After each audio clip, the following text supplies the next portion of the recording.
दोस्तों, कैसे हो आप सब। उम्मीद करता हूँ सब बढ़िया होंगे। आज का वीडियो मेरे लिए बहुत स्पेशल है क्योंकि मेरे गूगल एडसेंस पिन आया है। सोचा इसका अनबॉक्सिंग आप लोगों के साथ ही शेयर करूँ। सच बताऊँ दोस्तों, जब ये लेटर मेरे पास आया तो मुझे बहुत खुशी हुई।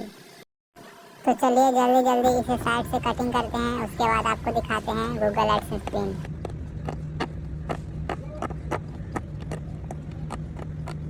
चलिए इसे ओपन करते हैं। और ये रहा दोस्तों मेरा एडसेंस पिन।